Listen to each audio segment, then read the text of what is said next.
है।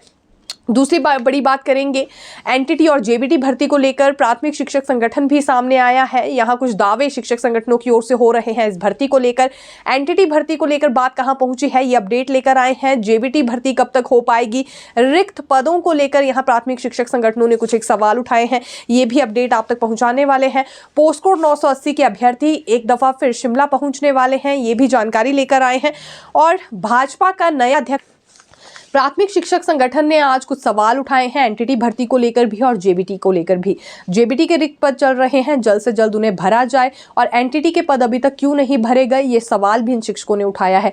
पिछले 6 वर्षों से सरकार कोशिश कर रही है, पहले भाजपा की सरकार और अब यहाँ कांग्रेस सरकार भी कोशिश ही करती रह गई, लेकिन एनटीटी भर्ती नहीं हो पा रही है। कभी आउटसोर्स आधार पर भर्ती करने की बात कह दी जाती है, तो कभी कॉन्ट्रैक्ट, तो कभी रेगुलर माध्यम से, लेकिन भर्ती नहीं हो पा रही है, जिस वजह से एक शिक्षक पर ही एक पूरा कार्यभार है।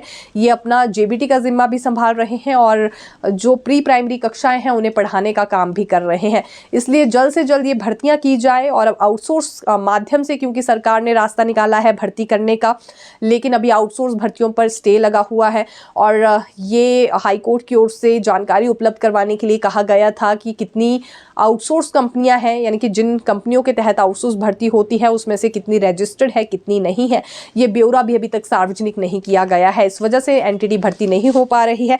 जेबीटी भर्ती को लेकर इन्होंने कुछ सवाल उठाए हैं और जल्द से जल्द रिक्त पद भरे जाए। कुछ ऐसे शास्त्रीय टीचर और फिजिकल एजुकेशन ऐसे वर्ग भी हैं जिनके लिए प्रमोशन का कोई रास्ता नहीं है, तो इनके लिए प्रमोशन का कोई जरिया भी सरकार को ढूंढना चाहिए। और जो पुराना क्लस्टर है प्राइमरी स्कूल्स में, उसे एज इट इज़ वैसे ही रखा जाए, इसके साथ कोई भी छेड़छाड़ नहीं होनी चाहिए। ये भी आज प्रेस कॉन्फ्रेंस करके बाकायदा इन्होंने मांग उठाई है। देखिए, पोस्ट कोड 980 के अभ्यर्थी एक दफ़ा फिर शिमला पहुंचने वाले हैं, ये 7 जनवरी को आ रहे हैं। इनका कहना है कि डिप्टी सीएम मुकेश अग्निहोत्री ने बहुत ही रुतबे से ये कहा था कि वो जल्द से जल्द 1 महीने के भीतर सभी पोस्ट कोड्स का रिजल्ट घोषित कर देंगे, लेकिन अभी तक इनका रिजल्ट घोषित नहीं हुआ।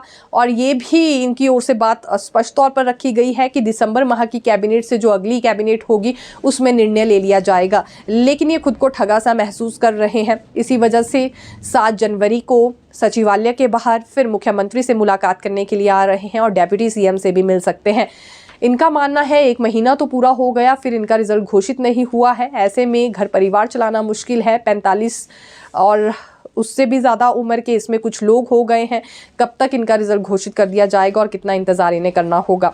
इनके पोस्ट कोड में पेपर लीक होने का दायरा भी उतना बड़ा नहीं है, लेकिन उसके बावजूद भी लेट लतीफ़ी बढ़ती जा रही है, ये भी इनकी ओर से आरोप लगाया गया है। फिर मिलेंगे नई खबर के साथ, दिखते रहिए। मल्टीटास्क वर्कर्स एक दफ़ा फिर गुहार लगाते नजर आए हैं। ये स्कूल में अपनी सेवाएं दे रहे हैं और 12 महीने के बजाय इन्हें 10 महीने का ही वेतन दिया जाता है। 2 महीने बहुत मुश्किल से इन्हें काटने पड़ते हैं। अभी देखिए, स्कूलों में छुट्टियों का समय चल पड़ा है, जिस वजह से अन्य कर्मचारियों को तो 12 महीनों का वेतन मिलता है, लेकिन इन्हें नहीं दिया जाता है और इन्हें हर बार महंगाई भरे दौर में तंगी में ही अपना गुजारा करना पड़ता है।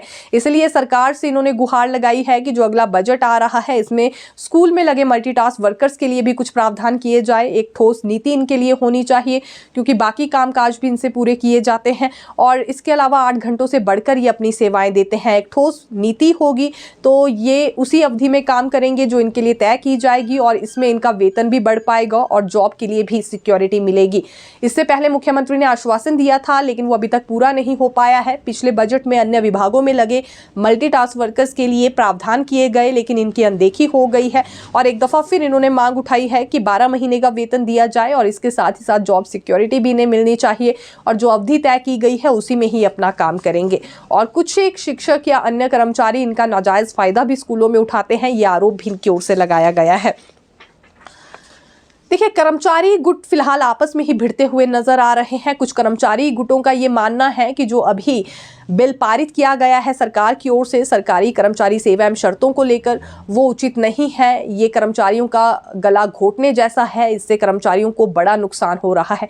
बिल में स्पष्ट तौर पर यह बात कह दी गई है कि कॉन्ट्रैक्ट पीरियड में कोई भी लाभ नहीं मिलेगा, सीनियरिटी का भी और वित्तीय लाभ भी। लेकिन कुछ कर्मचारी संगठनों का कहना है कि ये बिल्कुल उचित फैसला है। इस वजह से असमंजस की स्थिति कार्यालयों में बनी हुई थी और कुछ कर्मचारी महज राजनीतिक रोटियां सेकने के लिए विरोध जाहिर कर रहे हैं।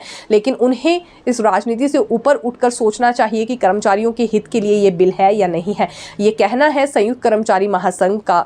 संयुक्त कर्मचारी महासंघ के उपाध्यक्ष विनोद कुमार की ओर से आज एक प्रेस नोट जारी किया गया है और इसमें इनका मानना है जो सरकारी कर्मचारी सेवा एवं शर्तें बिल पारित हुआ है बिल्कुल उचित है। इससे पहले किसी भी सरकार ने इस ओर ध्यान नहीं दिया, जिस वजह से सैकड़ों लिटिगेशन खड़े हो गए हैं, असमंजस की स्थिति बन गई थी और सीनियर जूनियर की लड़ाई भी बढ़ती गई। अब देखिए, इससे पहले कुछ ऐसे भी कर्मचारी हैं जिन्होंने 8 वर्ष का भी कॉन्ट्रैक्ट पीरियड पूरा किया, कुछ ने 5 का, कुछ ने 3 का और अभी 2 का ये कॉन्ट्रैक्ट पीरियड हो गया है। लेकिन अगर 20 साल पहले की कॉन्ट्रैक्ट सेवा के लिए नियमित लाभ देने हैं तो ये फिर असमंजस वाली स्थिति सरकार के लिए भी बन जाएगी, क्योंकि इसके लिए नया पे कमीशन लाना होगा। इसमें और ज़्यादा परेशान कर्मचारी होंगे और ज़रूरी है कि 2016 के पे कमीशन का जो इंतज़ार किया जा रहा है वही कर्मचारियों को मिल जाए। नया पे कमीशन लाना बहुत दूर की बात है। जो 2016 का पे कमीशन है उसका लाभ तो कर्मचारियों को मिला नहीं। तो कुछ कर्मचारी नेताओं को इस ओर भी सोचना चाहिए। वो अपनी राजनीतिक रोटियां सेंकने के लिए किसी भी तरह की बयानबाजी कर रहे हैं जो उचित नहीं है। अब देखिए, कर्मचारी भी यहाँ कई गुटों में बंध गए हैं।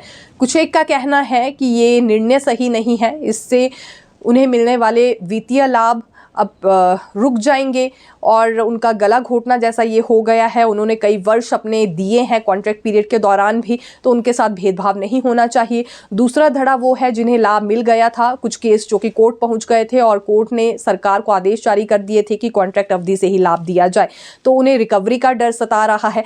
तीसरी ओर एक और धड़ा सामने आ गया है। ये संयुक्त कर्मचारी महासंघ है और ये महासंघ के उपाध्यक्ष है विनोद कुमार, जिनका मानना है उचित निर्णय लिया गया है, क्योंकि अगर ये पहले जैसी स्थिति को ही कंटिन्यू रखना है कि कॉन्ट्रैक्ट से ही सभी लाभ देने हैं, सीनियरिटी के और वित्तीय लाभ भी, तो ऐसे में तो नया पे कमीशन लाना पड़ेगा, क्योंकि बात सिर्फ एक कर्मचारी की नहीं, फिर सभी कर्मचारियों की होगी।